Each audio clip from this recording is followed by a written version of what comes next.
안녕하세요. 반갑습니다. 직업 진로의 길잡이 직진길입니다. 직업이 변화하고 있죠. 오늘은 직업 변화에 대해서 여러분들과 이야기를 다뤄보려고 합니다. 우리는 현재 4차 산업혁명 시대에 살아가고 있습니다. 4차 산업혁명이라는 이야기가 가장 먼저 나온 때가 2016년 다보스 세계 경제 포럼에서 나왔습니다. 자, 4차 산업혁명이란 자체가요, 예전에는 제조 따로, 생산 따로, 유통 따로, 서비스 따로였던 것들이 정보통신 기술로 인해서 ICT죠. 이것으로 인해서 우리가 함께 융합이 될 수 있는 이런 시대가 열렸습니다. 자, 이 시대 전에는 우리가 컴퓨터를 사용을 했습니다. 컴퓨터를 통해서 자동 생산을 할 수 있는 시스템 속에서 살았는데 거기에서 이제는 모든 것들이 융합이 되는 시대로 빠르게 변화가 되었습니다. 우리가 1차 산업혁명이요. 1874년에 증기기관, 또 기계화가 일어나면서 2차 산업혁명이라고 명칭을 했고요. 전기가 개발이 되면서 2차 산업혁명이 일어났습니다. 그 다음 컴퓨터가 생겨나면서 3차 산업혁명이 일어났는데 우리는 현재 4차 산업혁명 시대에 살아가고 있습니다. 자, 그러면 여러분들 4차 산업혁명 시대에 살아가고 있는 우리가 3차 산업혁명 시대에 살아갔던 태도로 살아가면 될까요? 예, 그러면 시대에 뒤처지는 것뿐만 아니라 우리가 살아갈 수 있는 그 방법들을 찾기가 힘이 듭니다. 예를 들면 그죠? 우리가 1차 산업혁명 시대 전에 농경시대였습니다. 농경시대. 자, 이 농경시대에는 우리가 쌀을 들고 땅을 팠다면 1차 산업혁명 시대는 어떻게 됐습니까? 굴삭기, 기계가 나오면서 땅을 일굴 수가 있게 되었습니다. 나는 굴삭기 배우는 게 너무 힘들어. 그래서 나는 쌀으로 이때까지 팠으니까 이거 그대로 할래. 이렇게 살면 될까요? 예, 안 되겠죠. 자, 시대에 맞춰서 우리는 또 새로운 걸 배우고 그 변화에 우리가 변화하는 그 옷을 입고 예, 그걸 그렇게 산업 전선에 뛰어들어야 됩니다. 지금은 ICT 시대입니다. 그러면 우리가 이것을 활용할 수 있어야 되겠죠. 하나 예를 들면 스마트폰 하나를 가지고도 우리가 그냥 폴더폰과 똑같이 사용을 하면 안 되겠죠. 그래서 좀 더 현명하게 4차 산업혁명 시대에 맞춰서 우리가 살아가야 됩니다. 4차 산업혁명 시대에 살아가고 있는 지금 이슈가 되는 것들은 무엇이 있습니까? 제가 몇 가지를 제시를 했습니다. 여러분들은 이 제시된 것들 중에서 얼마나 많이 활용하고 있는지 한번 점검을 해 보십시오. 자, 먼저 사물인터넷. 여러분들 주변에 사물인터넷이 있습니까? 예, 스마트폰 하나로 이 자리에서 저기 멀리 있는 다른 지역에 있는 무언가를 작동할 수 있는 것. 예를 들면 내가 회사에서 퇴근하면서 자동차에 시동을 걸어 놓는 거. 자, 또 내가 퇴근하면서 집에 난방을 켜 놓는 거. 내가 퇴근하면서 밥을 해 놓는 거. 네, 밥을 할 수 있도록 전기밥솥에 이렇게 온이 될 수 있도록 해 놓는 거. 자면서 커튼이 내가 잠자리에 들면 커튼이 저절로 닫히는 거. 이 여러 가지 예, 인식을 하고 이렇게 우리가 그 스마트폰으로 조정할 수 있는 이 모든 것들이 사물 인터넷이죠. 여러분들 주변에 뭐가 있습니까? 자, 클라우드. 가상 공간에 우리가 저장을 할 수 있는 거죠. 예, 여러분들은 USB에 저장을 많이 하십니까? 클라우드에 저장을 많이 하십니까? 이 클라우드도 공간이 빈약하다. 그래서 좀 더 금액을 더 주고 클라우드 공간을 넓히시는 분들도 있던데 어쨌든 이런 클라우드를 활용하십니까? 세 번째. 드론 날려보신 적 있으세요? 자, 드론이 택배 지금 그런 이야기도 있지만 의료품을 성지역으로 배송을 하기도 하고요. 이런 배송뿐만 아니라 인간을 태우는 이동수단이 되기도 하고요. 또 촬영을 하기도 하고 119에서는 불난 곳을 감지하기도 하고 지진이라든지 해일이라든지 이런 것도 감지하기도 하고 농사에도 사용이 되고 드론이 하는 역할들이 참 많이 있죠. 자, 우리가 많이 사용하는 모바일, 여러분들은 모바일을 어느 정도 사용하십니까? 똑같은 스마트폰인데 스마트폰의 제 기능을 하고 잘 활용하시는지 아니면 투지폰과 똑같이 사용하시는지 한번 점검해 보십시오. 이제 자율주행 자동차가 점점 우리의 생활 속에 접목이 된다고 하죠. 있고요. 조만간 우리 주변에 내가 운전하지 않아도 스스로 알아서 갈 수 있는 자동차들이 더 많아지게 될 겁니다. 시행착오가 아직도 있지만 더 많아지게 됩니다. 자, 우리의 시대가 이렇게 변화되고 있네요. 가상현실, VR 혹시 사용해 보셨나요? 제가 학생들과 강의를 해보면, 학생들을 만나보면 게임 방에 가서 많이 사용해봤다 이야기를 하는데, 사실 VR이라는 게 게임 방에만 사용이 되는 게 아니죠. 심리 치료에도 사용이 되고요. 의사들이 의료 공부를 하는데도 사용이 되고요. 또 물리치료에도 사용이 되고요. 여행 쪽에서도 사용이 되고요.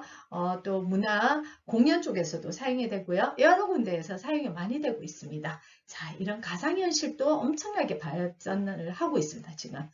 또 로봇 분야는 어떻습니까? 많은 부분들이 로봇이 알아서 이렇게 인지하고 작동하고 배열하고 역할 수행하고 이런 것들이 더 많아지고 있죠. 또 그 다음 볼까요? 생명공학. 예. 사람들은 더 건강하고 싶어하고 더 오래 살고 싶어하는 욕구가 강합니다. 그러다 보니 생명공학 연구는 더욱더 세심하게 발전을 하고 있습니다. 우리가 어떤 장애가 있었던 부분들을 해결을 할 수 있는 부분까지도 생겨나고 있습니다. 그래서 이 분야도 엄청나게 더 많이 발전을 하고 있죠. 마지막으로 인공지능 볼까요? AI, AI. 여러분들 중에는 여러분들 주변에 AI가 있습니까? 저는 있습니다. 어디 있냐고요? 폰에 있죠. 폰을 제가 지금 부를 수가 없어요. 부르면은 답변을 해주기 때문에 부를 수가 없어요. 이렇게 AI가 우리 주변에 많이 있습니다. 여러분들 인공지능 많이 활용하십니까? 아직도 검색할 때 손가락으로 하시나요? 말로서 하시나요?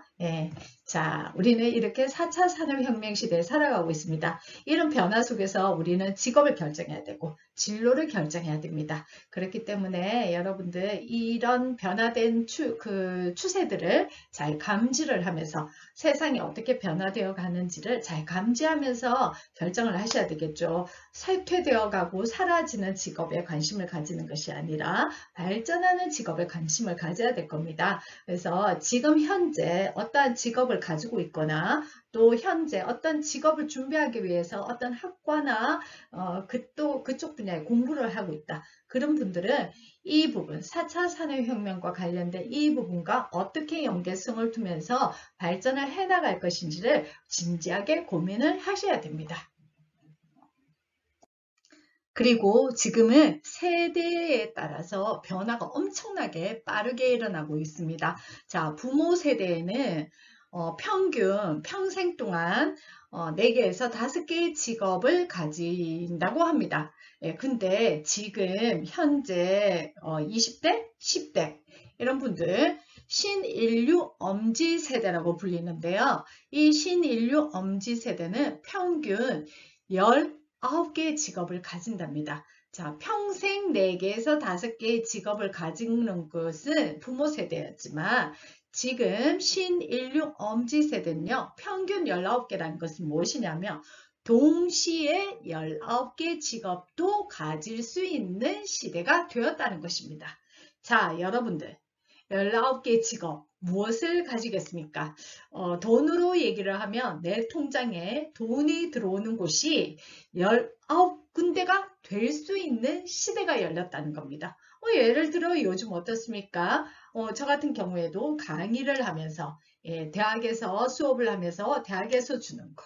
또 어떤 특강 같은 곳에서 특강을 하면서 받는 수익. 또 유튜브 수입은 없지만 유튜브로 또 어떤 수입이 생기기도 하고요. 또 저는 책을 출간했기 때문에 책에서 수입이 생기기도 하고 이런 여러 가지 수입이 다양한 곳에서 들어옵니다. 자, 그래서 현재 직업을 준비하고 있는 사람들, 지금 학생이신 분들은 내가 이 직업을 가져서 평생 이걸로 살아갈 거라는 생각을 접으셔야 됩니다. 이걸로 시작을 해서 앞으로 어떻게 확장을 하면서 직업을 만들어 나갈 것인가를 생각을 하시면서 직업을 계획하셔야 됩니다. 제가 방금 신인류 엄지세대라고 했는데요. 엄지세대 두 개의 뇌로 만들 미래라는 책에 나온 명칭입니다. 자, 신인류 엄지세대가 가진 특징을 한번 볼까요? 언제나 연결이 되어 있습니다. 자, 언제나 연결. 예, 스마트폰으로 항상 연결이 되어 있죠. 그래서 이 신인류 엄지세대는요, 목 위에 있는 뇌. 자, 여기 뇌가 하나 있죠. 여기 뇌만 사용하는 게 아니라 인터넷이라는 두 번째 뇌도 같이 사용을 하는 인류입니다. 그래서 이 목에 있는 뇌에만 저장을 하는 것이 아니라 물론 여기도 저장할 것들이 필요하겠지만 여기에 저장하는 것보다 인터넷이라는 두 번째 뇌를 활용을 하기 때문에 예전만큼 그렇게 저장을 많이 할 필요가 없는 시대가 열린 거죠. 그리고 이 신인류 엄지세대를 왜 엄지세대라고 하냐면 폰을 엄지로 이렇게 많이 사용을 하다 보니까 엄지족이라고 합니다. 요즘 근데 엄지도 사용하지 않죠? 예, 그냥 말로서 예, 모든 걸 많은 것들을 해결을 할 수 있는 시대가 되었습니다. 자, 신인류 엄지세대는요, 콘텐츠를 개발하기도 하고요, 콘텐츠를 분석하기도 하고요, 내가 필요한 걸 찾기도 하고요. 이렇게 해서 큐레이터로 활동을 하고 있습니다. 그래서 콘텐츠 큐레이터라고도 불려집니다. 자, 신인류 엄지세대는 언제쯤부터냐? 스마트폰이 우리 주변에 생활할 수 있는 그 시대를 신인류 엄지세대라고 하는데 그때가 언제냐면 바로 1990년 중반 그러니까 1995년 정도부터 1995년 정도 이상 출생을 한 사람들을 신인류 엄지세대라고 합니다. 자, 요즘 MZ세대라고 하죠. MZ세대랑 기존 세대랑 기성세대랑 이렇게 마찰이 일어난다. 서로 이해를 못하겠다. 이런 것들이 많이 있는데 우리가 그 사람들과 앞으로 협력을 해서 살아가려면 이 세대들의 어떤 시대 속에서 어떤 환경 속에서 살았는지 우리가 이해를 해야 될 필요가 있죠. 그리고 현재 또 신인류 엄지세대로 살아가고 있는 여러분들, 자, 두 번째 뇌인 인터넷을 얼마나 잘 활용하십니까? 컨텐츠 큐레이터라고 했는데 컨텐츠를 얼마나 많이 개발하고 또 창의적인 생각들을 많이 하십니까? 시대가 변화되고 있는 이 시대 속에서 MZ세대이신 여러분들은 좀 더 발빠르게 변화를 해야 되겠죠. 자, 이런 시대의 변화도 여러분들이 잘 감지를 해주시기 바랍니다. 그래서 이 시대는 여기 내가 똑똑한 사람보다는 다른 인성을 원해요. 4차 산업혁명 시대에 필요한 그 인재상을 여러 가지가 있지만 네 가지로 압축을 해보면요. 이렇게 네 가지로 이야기를 할 수 있습니다. 먼저 창의적인 사람. 예. 여러분들은 사물을 볼 때 새로운 생각들을 많이 하십니까? 창의적인 사람이 필요하답니다. 자, 그 다음 비판적인 사고력을 가진 사람을 원한다고 했는데 이 비판하는 게 너 어떻게 했어? 뭐 이런 게 비판하는 것이 아니라 왜 꼭 그렇게 해야 될까? 이렇게 하면 안 될까? 왜 꼭 그렇게 해야 돼? 라는 그런 생각들을 자꾸 해보는 그걸 비판적인 사고력이라고 하거든요. 그래서 이런 비판적인 사고, 기존에 했던 방법을 꼭 그렇게 해야 되냐고 한 번 더 되짚어보는 그런 행동, 그런 사고를 하는 사람이 필요하다는 거죠. 세 번째는 소통입니다. 자, 소통. 요즘 MZ세대가 제일 힘든 부분입니다. 왜요? 입 다물고 문자, 카톡으로 많이 하다 보니까 말글이 짧아지고 그래서 직접 전화로 말을 하고 사람을 만나서 얼굴을 쳐다보면서 이야기하는 걸 되게 두려워하고 힘들어하는 세대가 이 신인류 엄지 세대라고 할 수 있습니다. 근데 소통을 어릴 때부터 많이 하잖아요. 이 친구들 어떨까요? 앞으로 좀 리더의 자리에 갈 수도 있지 않겠습니까? 네 번째는 협업하는 사람입니다. 너와 나와 다른 사람이잖아요. 쌍둥이도 성격이 다르다고 하는데 너와 나와 다른 사람이 같이 한 마음으로 하나의 일을 완성해 나가려고 하는 그런 자세를 가진 사람이 이 시대에 필요하다는 겁니다. 그래서 여러분들이 이 네 가지의 인재상을 갖출 수 있도록 노력하셔야 됩니다. 자, 갖출 수 있기 위해서 노력하기 위해서 뭘 해야 됩니까? 사람을 만나야 됩니다. 그리고 생활에 대해서 그냥 있는 그대로 받아들인 게 아니라 새로운 생각들을 자꾸 하셔야 됩니다. 그런 마음을 가지신 분들이 앞으로는 리더자가 될 수도 있고 함께 어울리면서 꼭 이 사회에 필요한 예, 필요한 사람이 될 수도 있습니다. 네, 오늘은 직업의 변화에 대해서 알아봤습니다. 직업이 어떻게 변화되는지 여러분들 감지가 좀 되었습니까? 예, 미래를 현명하게 준비하는 여러분들이 되었으면 좋겠습니다. 감사합니다. 다음에 또 만나요.